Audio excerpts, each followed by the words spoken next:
Bismillahirrahmanirrahim. Assalamualaikum warahmatullahi wabarakatuh.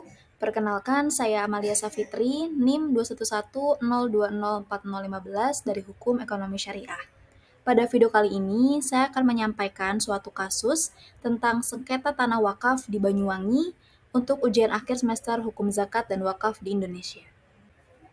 Kasus sengketa tanah wakaf di Banyuwangi ini dimulai dari pada Selasa 23 Mei 2023 di Jalan Badung, Kelurahan Taman Baru, Kabupaten Banyuwangi dilakukannya tahap pemeriksaan setempat atau discente oleh Pengadilan Agama Banyuwangi atas sengketa tanah wakaf. Discente sendiri adalah pemeriksaan mengenai perkara oleh hakim karena jabatannya yang dilakukan di luar gedung tempat kedudukan pengadilan.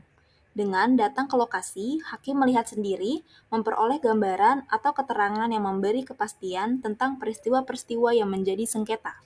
Selanjutnya, proses penyelesaian perkara perdata ini juga dihadiri oleh Majelis Hakim Pengadilan Agama yaitu Hafiz dan Panitera Muda Hukum melihat juga langsung objek sengketa tanah wakaf dan disaksikan langsung juga oleh penggugat dan juga tergugat dengan didampingi kuasa hukumnya, serta sejumlah warga sekitar dan perwakilan dari Kelurahan Taman Baru turut hadir untuk melihat proses penyelesaian perkara perdata ini.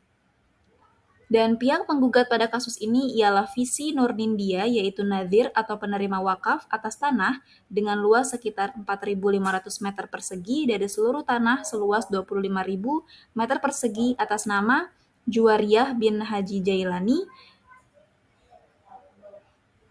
di mana akte ikrar wakaf atas tanah ini juga sudah terbit pada September 2021 dan yang mendaftarkannya ialah mantan lurah Panganjuruan di tahun 1990-an. Apalagi telah terbit juga akte pengganti akte ikrar wakaf atau APAIW sejak tahun 2021.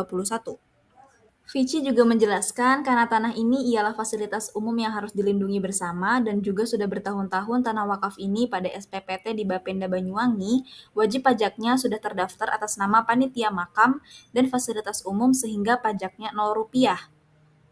Namun, munculnya perkara ini ialah ketika tiba-tiba muncul surat pemberitahuan pajak terutang atau SPPT atas nama Suhaimi, yaitu kakek dari Vici, yang diberitahu oleh saudaranya dengan mengklaim bahwa tanah wakaf itu sebenarnya milik keluarga besarnya. Namun, SPPT yang keluar tersebut hanya muncul untuk tahun 2020 dan 2021. Tahun setelahnya, pajak masih Rp0. Karena hal ini, Vici menduga bahwa saudaranya tersebut atau tergugat mencoba mengurus ke BPN dengan memakai surat pernyataan petok atau dikenal saat ini yaitu bukti kepemilikan tanah. Padahal bukti kepemilikan tanah tersebut yang asli ada di tangan Vici.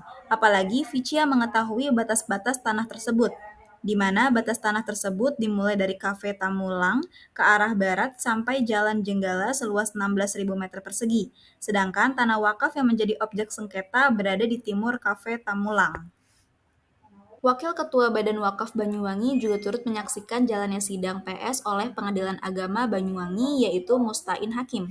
Mustain Hakim juga pernah menyaksikan sidang ini, namun sayangnya setelah pelaksanaan PS dulu, pihak tergugat tidak ingin berkomentar ketika wartawan berusaha meminta untuk konfirmasi. Dari kasus ini bahwasanya jika tanah dalam putusan dimenangkan oleh pihak wakaf, maka tanah tersebut tetap menjadi wakaf dan tidak akan diperjualbelikan meskipun dari Bapeda Banyuwangi tidak mengizinkan untuk digunakan sebagai lahan kuburan.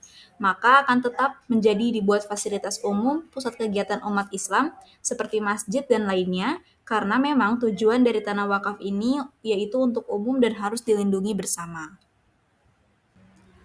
Cukup sekian penjelasan dari saya, mohon maaf bila ada kesalahan. Billahi taufiq wal hidayah. Wassalamualaikum warahmatullahi wabarakatuh.